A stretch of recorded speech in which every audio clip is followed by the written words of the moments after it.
Tanner, can you share the presentation? Of course. Thank you.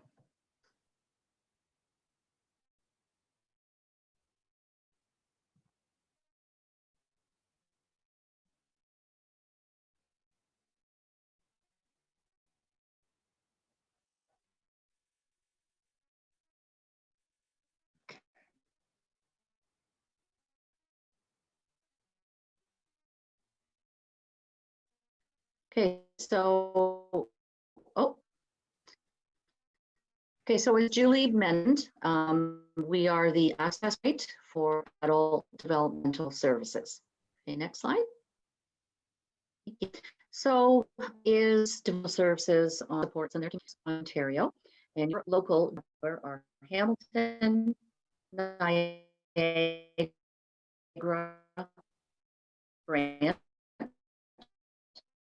Norfolk, 6 of the Grand River First Nation, and Mississippi person for Niagara. So if you are wanting to refer someone who lives in Niagara, then I'm the person that you would be speaking with first. So DSO key functions, information provision and eligibility confirmation, age 16 plus.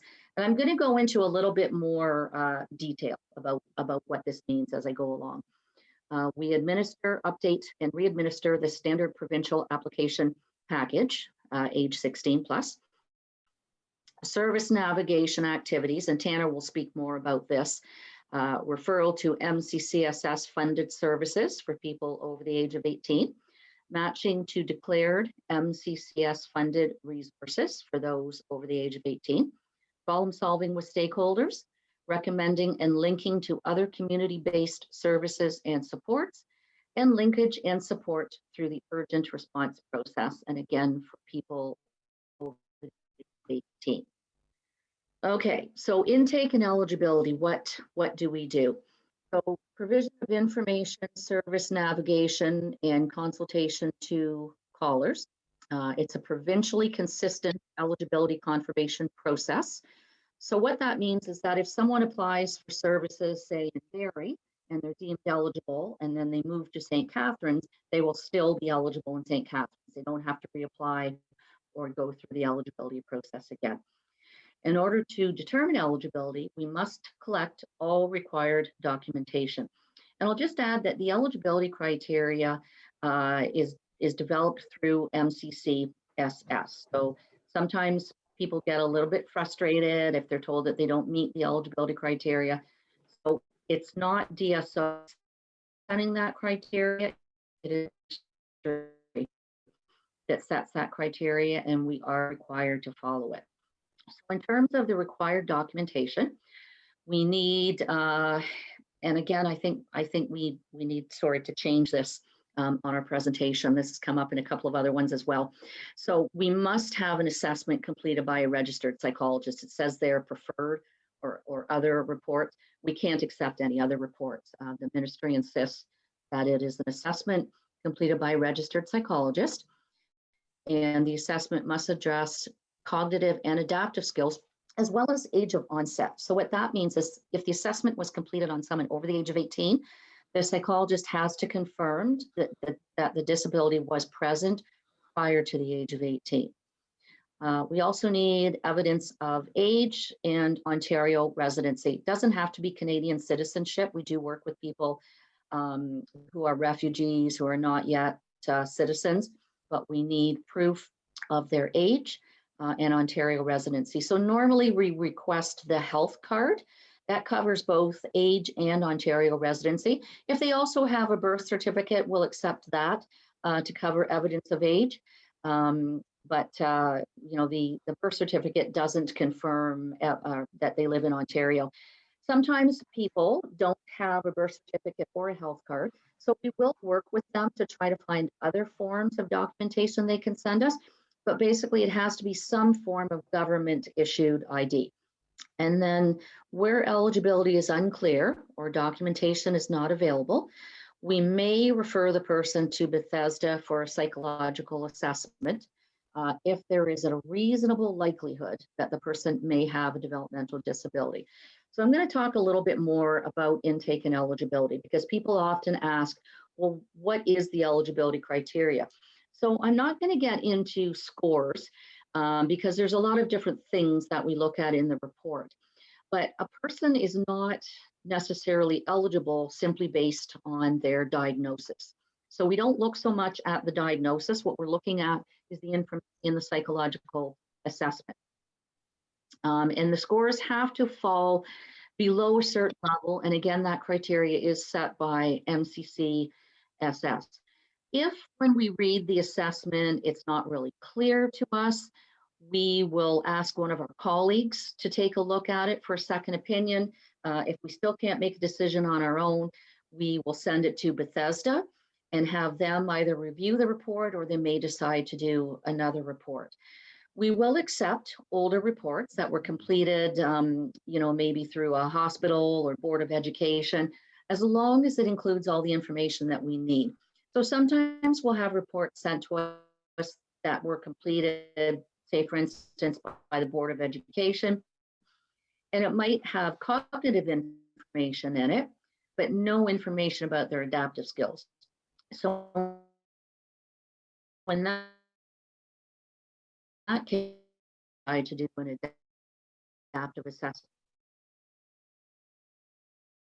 on the person. When the person is 3 or 4, the current and they'll often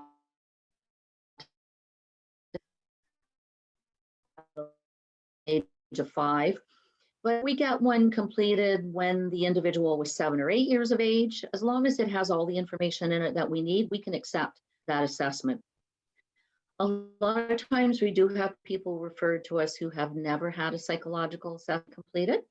So if we do feel that there's a good chance that they would be deemed eligible, we will refer them to Bethesda. Sometimes, however, we have people calling us and they want an assessment just because. They just want to know what level they're at. We can't to be wanting to apply for MCCSS funded developmental services. We oftentimes will have someone who is applying for ODSP, and then the worker at ODSP will tell them, we'll call DSO for an assessment. And we've done presentations to ODSP, and we've tried to clarify this. If the person, if it sounds like they would be eligible, we will refer them for an assessment at Bethesda. But if it really doesn't sound like they're going to be eligible, and if the only thing they want the assessment for is to apply for ODSP, then we can't refer them to Bethesda because, again, they have to be wanting MCCSS funded developmental services. Okay, so in terms of when the person can be referred to us, they can be referred as early as 16, but the referral has to come through the contact agency. So we can't have a parent or service provider calling us directly on someone who's under the age of 18. Now, Contact Niagara does a fantastic job with this, so you'll be happy to know that. They tend to refer people to me a week after they turn 16 years of age, which is great because we want them referred to us as close to 16 as possible. And a lot of times, because Contact Niagara has had access to the children's services at Bethesda, they've already had the person assessed. So a lot of times the Contact Niagara referral will come to me with a full intake they've completed, a psychological assessment, and birth certificate. Sometimes that doesn't happen. Sometimes Contact Niagara isn't notified about the person until they're maybe 17 and a half. Contact Niagara hasn't had a chance to get them assessed. And so in that case, I would have to send the referral to Bethesda. I can refer someone to Bethesda as early as 17 and a half. That's for the eligibility assessment. But Bethesda will not actually assess them until turn 18. So again, if someone is under the age of 18, you have to go through the contact agency in that area to make the referral to us. So we deal with Contact Niagara, Contact Hamilton, Contact Brant, and Contact Haldeman Norfolk. But for Niagara, Contact Niagara. we need to get through this process as well. So where the person is able to provide their own informed consent, we will seek consent from the individual who needs the support. Sometimes this is surprising to parents because they've been used to provide consent for their daughter. And so when we explain to them, you're now entering the adult realm where you need, as I said, sometimes that can be a bit of a shock to some parents. Now, if the person is not able to provide their own informed consent, and if the parent tells us that, we take the parent's word for it, and we will then take consent from the parent rather than the individual themselves. So, once we've gotten the consent and eligibility has been confirmed, if the person has now turned 18 years of age, we will also in the intake department refer them for pre-application passport funding. So what that means is that everyone who is deemed eligible at the age of 18 is automatically eligible for $5,000 worth of passport funding.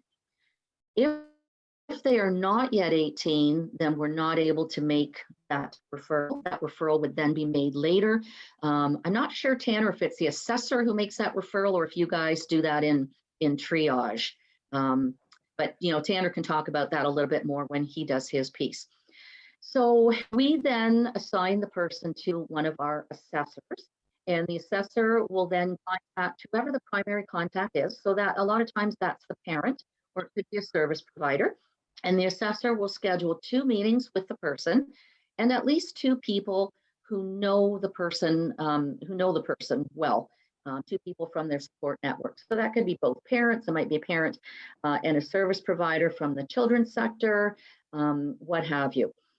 And during those meetings, the ADSS, which is the application for developmental services and supports, along with SIS-A, Sports Intensity Scale Adult Version, are completed.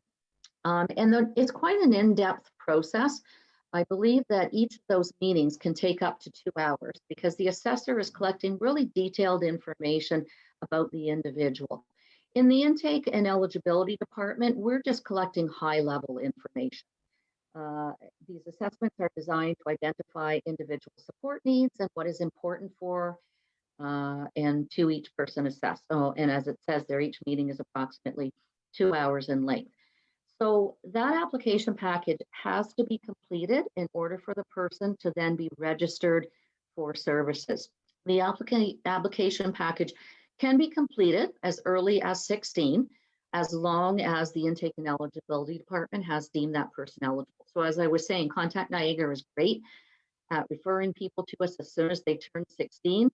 If they send us all the eligibility documentation and I've got the consent I need, then I can assign that person to one of our assessors, at the age of 16, and the assessor can then proceed at that point.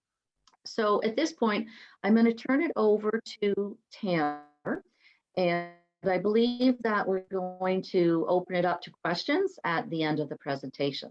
So take it away, Tanner. Perfect. Thank you, Sharon. I just want to mention that even though the assessment can be completed at the age 16 with eligibility in place, referrals cannot be made until the 18th year. Okay. Here we go. So after the application/service navigation. So DSL considers the person for any declared resources for which they are waiting or placed on a service registry. When those resources become available, the person has been prioritized and they are at a reasonable match for the declared resource. The person or the support network calls the DSO with updates or information about changes to the person or caregiver's circumstances and or changes in the person's needs. The DSO will update information and take any of the following actions as they apply to each individual situation. Determines if an update is sufficient or if a reapplication is required, engages in problem solving with stakeholders, provides service recommendations, makes referrals as required, places person on service registries as required, provides information and links persons to non-MCCSS services and supports where available, and links person to urgent response process as required. So some of the MCCSS funded services are as follows. Our residential supports are group living, intensive supportive living, supported independent living, and family home. We have respite in and out of the home, day activities, as in day programs and passport, case managers, which are our adult protective service workers, our adult family service workers, enhanced service coordination, complex support coordination, and our dual diagnosis justice case managers. Clinical services include mental health supports, behavior, psychology, speech and language, and social work. So these are an example of some of the services that we can provide through Developmental Services Ontario. Now, before I get into when and how to connect with the DSO, I just want to circle back to what our registries are and what our referrals to specialized programs look like.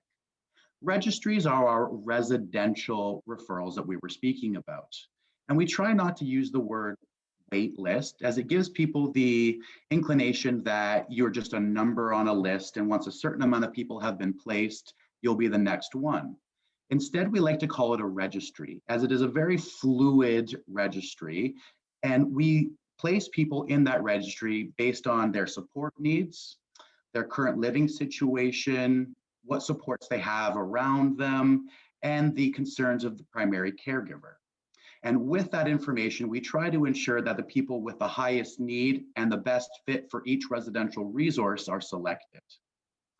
Further to that, our referrals for specialized services like the adult protective service worker, adult family service worker, and such are referrals that we make to outside agencies that are also funded through MCCSS.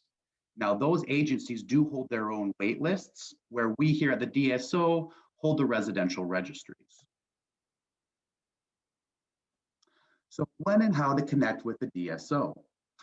You should connect with your DSO for any of the above following reasons: a change in address, a change in needs, whether that's medical, behavioral, or mental health, a change in living arrangements, loss of a caregiver, supported independent living changes, hospitalization, whether you're admitted, discharged, or in treatment, if you're leaving school, transferring within or out of region, a change in contact information or special instructions change, or any other significant situation change. The phone number at the bottom there, 1-877-376-4674 at extension 212 will be made available to you at the end of the presentation. So if you haven't written it down yet, don't worry, you're going to see that phone number again. People are encouraged to call the DSO with any changes in their situation. This can mean a change in the client's situation and/or changes in their caregiver situation. The DSO will carefully consider the information updates and make appropriate recommendations based on the updated information provided. If there are significant changes in the person's medical or behavioral needs, these can also be provided to the DSO that appropriate recommendations and next steps can be discussed. With consent in place, an agency can report changes to a family situation. However, follow-up with the family may still be required to gain consent for any referrals or changes made to an account. So when to connect with a service agency? If the individual involved with the service agency already and they have a question about the service they're providing, it's good to connect with the service agency. If they want to change the service that they're receiving, another good example of a time to connect with the service agency. If they want more of the service and they are receiving, if after exploring this, the service agency is unable to address a person's need for more services, the service agency will, with consent, advise the DSO of the additional need for service. If they have a complaint about the service being provided as well, that is another call to the service agency itself. So now we're going to go on to discussing planning for a meaningful life and housing. So work with children's services and the education sector for a solid transition plan coming out of school will be very important. Consider RDSPs, Henson Trusts, and ODSP. explore interests and access community programs, build a variety of healthy relationships in the community, work towards independent living skill development, and have realistic expectations and set mutual goals. Now, if people are unaware of RDSPs and Henson trusts, the website P4P, if you Google P for P, there's a lot of really good information on RDSPs and Henson trusts. As that's such an extensive topic, we could be spending a few hours on that one ourselves today. Now, how can the DSO help with housing? Through the application for adult developmental services and supports, we identify the support needs that it would take for each individual to live independently. The Provincial Housing Toolkit is available online for families to use free of charge. There is a local housing inventory that the DSO holds, and if you are inquiring about that, we are able to send that over to families. The family support networks, and information like technology on how to increase a person's independence.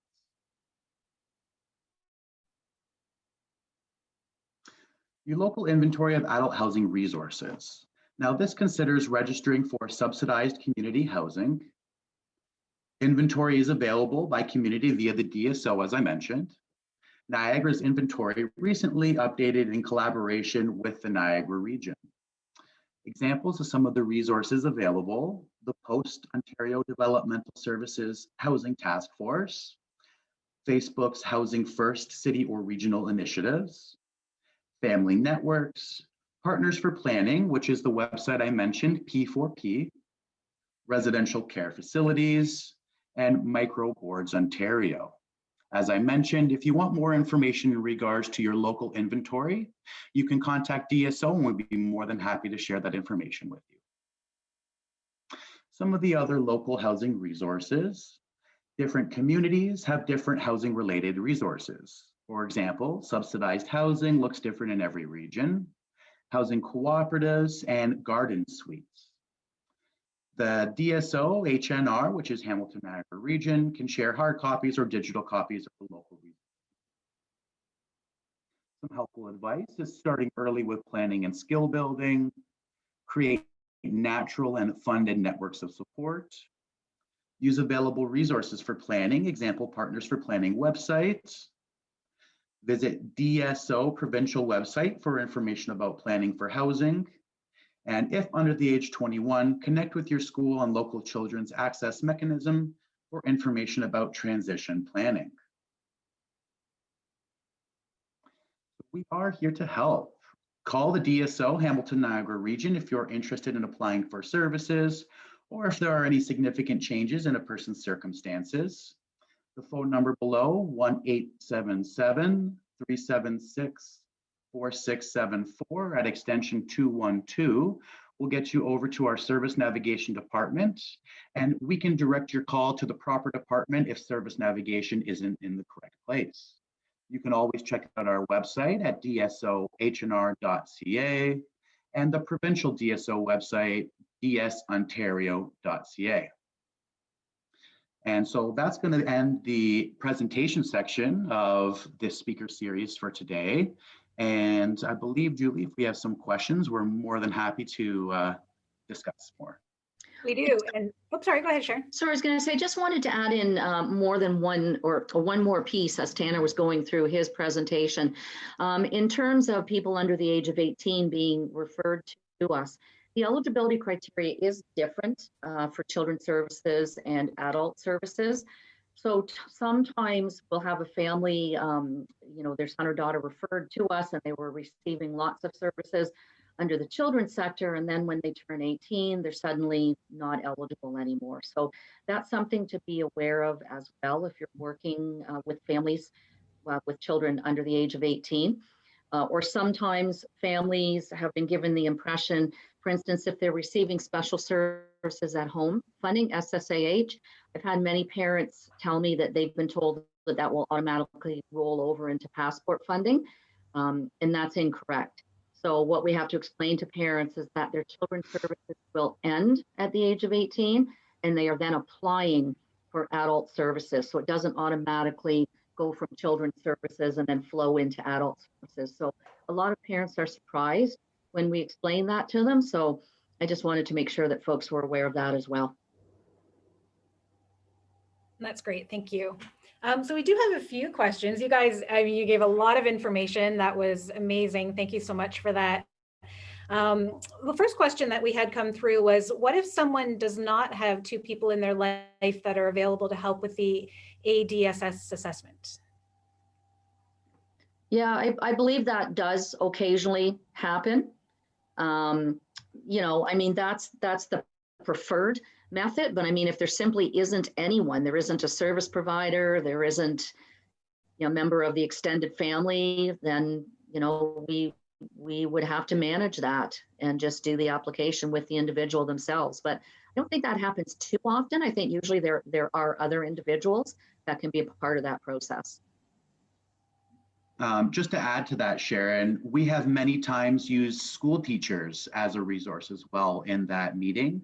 So if you're looking for individuals that can help advocate for your son or daughter in regards to the application, a school teacher is a really good option as well, as they can see them in the school setting as well as how they're adapting to the information being presented to them. Great. The next question that came in, and you did go over it a little bit, but I think it's probably good to sort of review it again because this is a really common question. And obviously housing is a big concern for families. And so if you could just clarify when you were talking about wait lists for group home living, that type of thing, how do you, find out where your son or daughter is in terms of being eligible for it? Because a lot of people are, concerned about that, and it's a bit confusing to sort of understand. Yeah, of course. So the most important thing to remember is to keep your DSO as updated as possible with the situation that you guys are living in. Now, as far as the registry, the way it works is we here at DSO are dependent on agencies to provide us with openings in their group homes. So when an agency provides us an opening in their group home, one of a few things may have happened. An individual may have moved out of that group home into another home, may have moved back with family, or an individual has passed away. So when we receive these openings, and we don't receive them very often due to the nature of the level of support in the group homes and each individual living in them, we have to determine, the most in need and the best fit, which can sometimes be hard, which is why I find it very important to provide as much information to DSO as possible, so that when we're in these meetings discussing the individuals who are most in need and best fit for these programs, we really have the most up-to-date information to match based on. So when we're looking at group homes, number one, certain homes have different specialties, if I could use that word, in a sense of there are certain group homes that administer more medical assistance. There are certain group homes that are designed to be transitional for youth trying to be independent in the community, but maybe need that little step forward. So a lot of what we're doing is making sure it's the right fit. We would never want to put a highly behavioral individual in a group home with individuals who are not mobile, as that wouldn't really be a good fit. And at that same time, we really do have to determine the most in need for a service. So as far as how the system works, and if you can find out where you are on the list, that's kind of why we like to try to call it the registry, as people change, people come into the registry daily, people are taken out of the registry daily. So where an individual sits on the registry can change at a moment's notice due to individuals being added, removed, or situations changing. An individual could go into crisis and their position within the registry could change the next day. So there's no real way for us to advise a family, you are X number on the registry. The most important thing for us to let families know is when things change, it's very important to let us know so that you could be waiting within that registry at the proper spot. I think an Sorry. important takeaway from this for families is not to rely on DSO to find a group home for your loved one. And Tanner did mention a lot of other housing resources that families and individuals need to look at. I mean, I mentioned this in a presentation that I did a couple of weeks ago. It used to be the case where you turned 18 and you would go live in a group home and you'd have a full-time day program that you would attend. Those days are gone just because the resources are not there. So finding a group home, like Tanner said, it's not a matter of a wait list. It really does depend on the person's need, their priority, and the best fit. Vacancies are not identified very often. I mean, mainly a vacancy doesn't occur unless someone passes away, or they move out of the province, or maybe they move into a long-term care home, but vacancies don't come available very often. So this is why it's so important when individuals are still children for families to be given information about future planning. And unfortunately, some families are not given that information. And when they turn 18 and they're speaking to us in the intake department, they're under the impression that, their son or daughter is going to move into a group home next week and they're going to have a full-time day program. And we have to explain to them that's not what's going to happen. You could be waiting years for a group home because the resources just aren't there. So families really do need to start doing other planning outside of the MCCSS funded services. Mm-hmm. Yeah, and you did mention some tools that you can help with in terms of planning. I know there are some families out there that maybe the parents are, higher up in age, and there's that big concern of what if something happens to me tomorrow, and they haven't done that future planning, and maybe that wasn't even something that was really brought up with them, for various reasons it hasn't been done. And then there's that concern of what if something happens to us tomorrow? What will happen to my child? Can you kind of talk a little bit about that just to maybe help some of the fear there? Yeah, sometimes it may be a matter of looking at something like a lodging home in the interim, if there's no other family available. We occasionally run into the situation in intake where we'll have a hospital social worker call us and an elderly parent has just passed away. And they maybe have a 50, 60-year-old male that was living with his mother, and it's his mother who's just passed away. And they've got this 60-year-old male in the hospital. He's never been attached to any developmental services or any services. Nobody knows anything about him. We will respond as best we can. In those cases, if we think that there's a good chance that this individual is probably going to be eligible, then we can start to proceed without that eligibility assessment, because that eligibility assessment, during the pandemic, I'm just now getting back assessments on people I referred in 2019. Usually the wait list for an eligibility assessment is 8 or 9 months at Bethesda. During the pandemic, it got up to 2 years. So obviously, if somebody is in crisis, they're not going to be able to wait even 8 or 9 months, let alone 2 years. So we will get our urgent response team involved, and we will, start to do some planning. But I would still have to make a referral for, an eligibility assessment. And if it then turned out that the person was deemed ineligible, and if we had started to put some services in place, then unfortunately we would have to pull those services, and look at something else, maybe long-term care, something like that. But we do certainly come across crisis situations like that, and we do respond to the best of our ability. Tanner, I don't know if you want to add anything to that. Yeah, so it's definitely a question that we get a lot, and I can understand the fear beyond as the caregiver for this type of a situation. Number one, the first thing that I try to advise people is that every region has its own urgent response mechanism built in that starts with either the police or the paramedic. So step one, if something unfortunate happens to you and your son or daughter is still at home, that's where the process starts.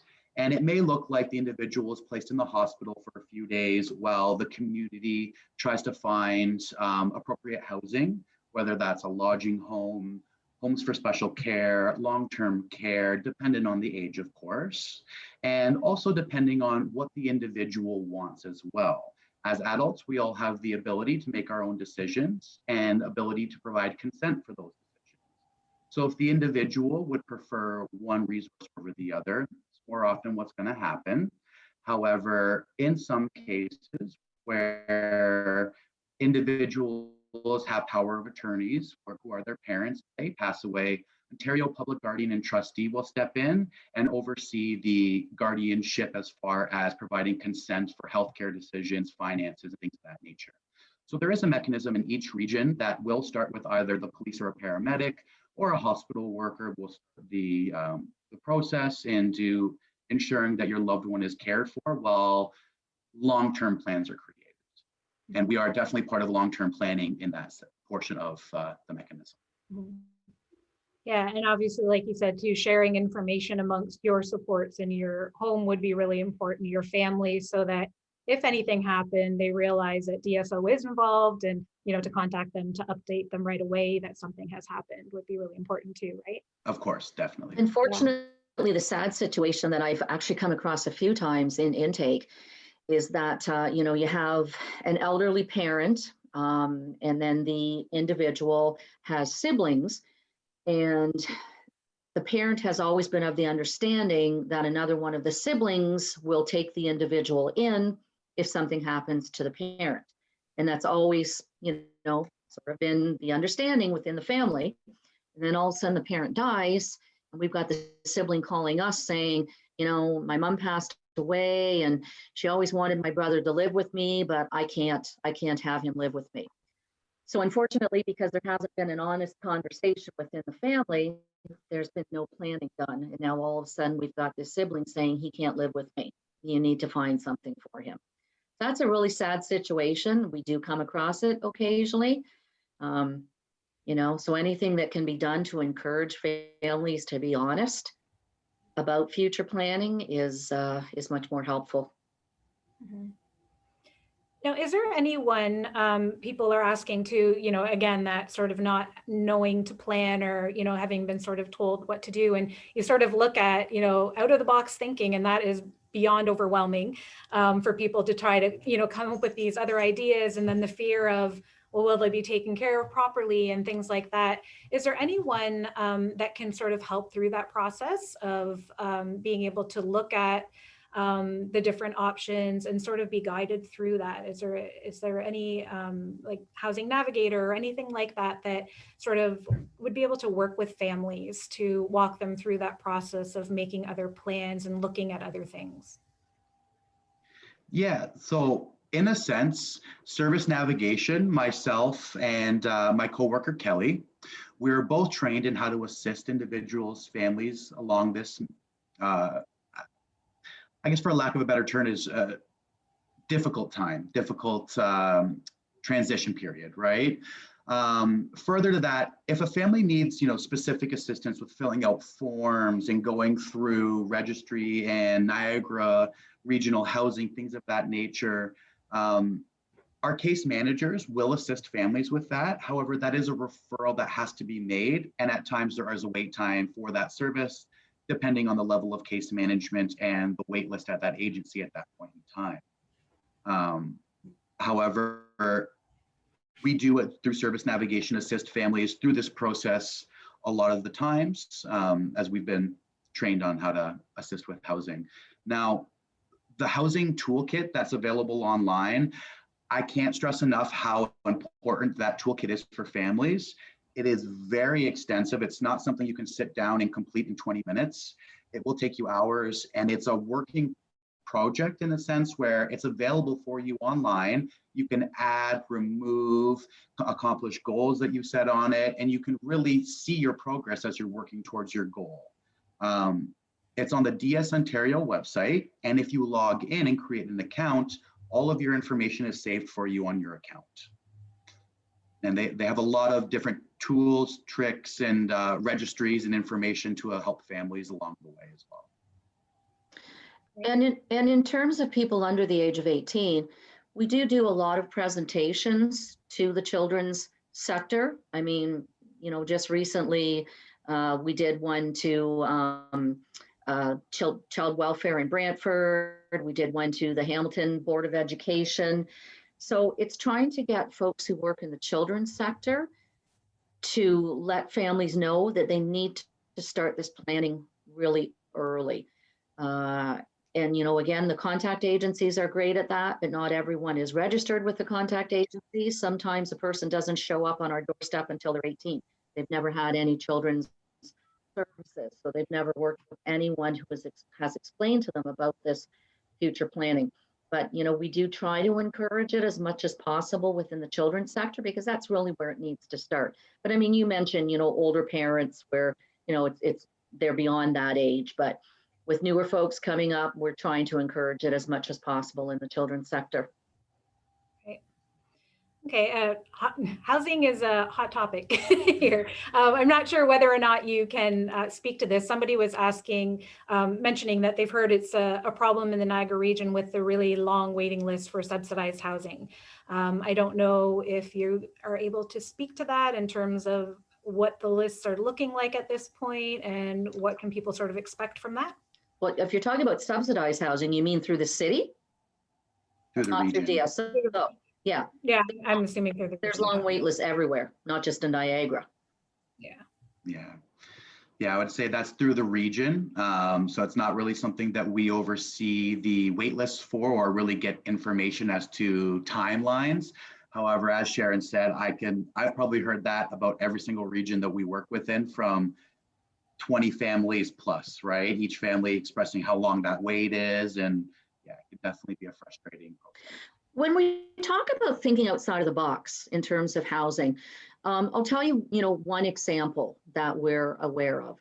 So you had 4 families with adult kids, and don't forget, they're now receiving ODSP, these 4 individuals. You had 4 families where the parents got together and they bought a home with 4 bedrooms in it. And those 4 individuals, their ODSP money is used towards paying the mortgage, paying the bills. They've got passport funding that can be used to maybe pay for, you know, some sort of in-home support. So what they're doing is they're pooling their resources. And then you've got 4 sets of parents. So you don't just have one parent being responsible for all of it. So it's that sort of thinking outside of the box, is realizing that you can't always rely on government funded services, because there are huge wait lists across the board for anything that's government funded. So you really need to start thinking outside of the box in terms of doing some planning on your own. Mm-hmm. So that would be one example that we're aware of. Mm-hmm. And further to that, the use of technology really provides people with an opportunity to be more independent. That goes all the way from machines that dispense pills at a certain time with an alarm that doesn't go off until you pull the pills out of the machine. Parent would have to come once a week to set up the pills for the week, and then they can be sure that the individual is taking their pills because they have an app on their phone that has a video right to the machine, so they can see their loved one taking the pills out and now they're consuming it, or if they're putting it on the counter and then they have to call their loved one, right? So there's lots of different things, from video camera, doorbells that are obviously very well known, to these medication dispensers, to things you can put in place on a stove. That means that the stove cannot be turned on for longer than 20 minutes at a time to ensure that someone doesn't leave the stove on after they've cooked food. There's lots of different technology that can really assist families and individuals on being independent in the community. So it's another kind of means of thinking outside the box, thinking of what else can assist, so that I'm not always having to be the person there making sure that, you know, everything's being done properly. They can have that oversight while also still being at home and not having to worry as much. Right. And those are all amazing ideas. And I'm pretty sure people are going to be asking, where do you get the money to buy those kind of things? Or, you know, how is that funded at all? Is that, you know, because I'm sure they're probably maybe not the cheapest. So my understanding is that our passport team is also going to be having a speaker series. And I think that would be a great question to ask during our passport speaker series, because they would be much more informed as to what is and isn't approvable under their purchase. There's also their ODSP funds, you know, and different service clubs will often donate money and assist with purchasing equipment like that as well. So it's, again, that sort of outside the box thinking and looking to your community and looking for opportunities like that, right? So Excellent. The one thing too that you guys had talked about, and people are asking sort of about the priority score, what exactly that means, but also you were saying, Tanner, and it's so important to keep you guys up to date as to what's happening within the family, people's medical changes, things like that. What would be, can you give some examples of maybe what would be important for people to keep you up to date with that may then affect, you know, the person on the registry? So, you know, you might say some changes in the caregiver status. What do you mean by that, right? Is it only health issues? Is it just ability to manage? And when, you know what I mean? Just so that Yeah. I think a lot of people, you know, they don't want to be calling every day, but they're not really sure what should we be telling you about and what will really make a difference when we call.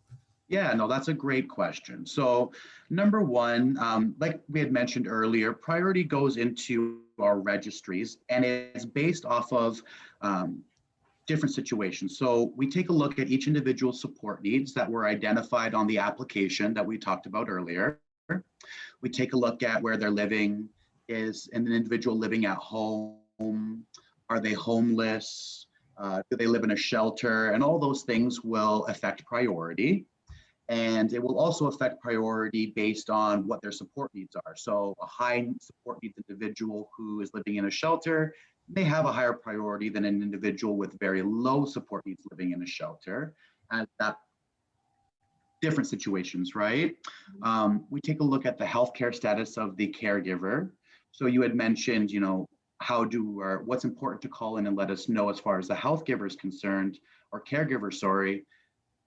Basically, if a good example is if you have changes to your health, if you've fallen ill, great idea to give us a call and let us know.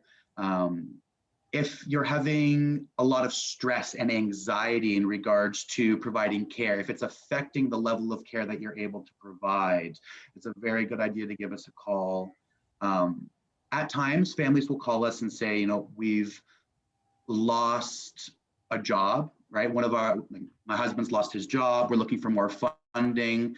DSO doesn't take a look at what each family makes as criteria for passport funding. So the only reason to give us a call in that sense would be to say that the stress and anxiety within the home is much higher now, as I'm worried on a daily basis about X and Y due to the fact that I've lost my job. So that does have an impact on the mental health of the caregiver. So a lot of that is definitely important. Besides that, any changes to support. So as mentioned, a very common one is my son or daughter is now 22 and isn't going to school. So it's a good idea to give us a call, let us know so we can remove school from the supports on the account, and we can help you plan for what the next steps are. Are you looking for programming? Are you looking for a work-related program?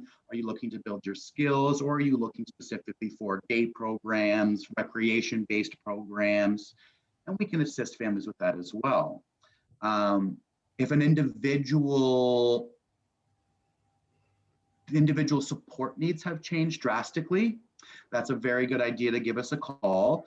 So an example for that I like to give to people who ask is, if an individual who was assessed had very low medical concerns and now has been diagnosed with type 1 diabetes, which requires daily needles, blood monitoring, changes to the meal planning on a weekly basis, that's a right? Whereas if an individual, let's say their hip and requires surgery and then a few months of rehabilitation, there would be no changes to the account, as that's not seen as a lifelong change. It's seen as a temporary change that extra supports may be needed in the interim to assist while you're getting better. And we can assist with trying to put extra individuals in place or extra support in place. However, that wouldn't be seen as a lifelong change to the support needs. So I hope I gave a good example, some good examples there. I know I kind of talked in circles a little bit there. However, there's lots of different reasons for individuals to give us a call to update the accounts. Those are just some of the examples. Those are great. Sorry, I was going to say, it would also be changes to the family situation. So mom and dad have separated. So now there's only one parent in the home. Maybe there was a young adult sibling who was helping out with some care, and now that person has moved out. I'm working with a family right now where a younger sibling has just been diagnosed with cancer. So that's causing a great deal of stress in the family, and the mom is not able to provide as much support to the individual with the developmental disability because the younger sibling is needing her support. So it can be a lot of different things that can change the priority. Mhm.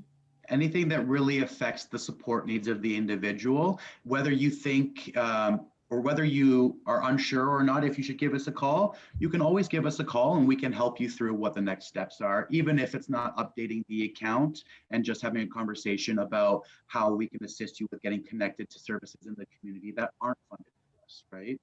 Right, right. So you basically, you can never keep you guys up to date enough, right? So they shouldn't hesitate to call or feel like, feel like I'm always calling or anything like that. It's always important. Basically, the message is to keep them as up to date as possible so that, the supports are going to be there once needed, right? Correct. And in terms of who to call, I know that Tanner has provided our triage or service navigation extension there, 212.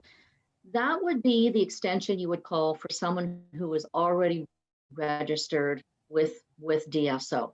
If it's around a new referral, you would need to call our intake and eligibility team.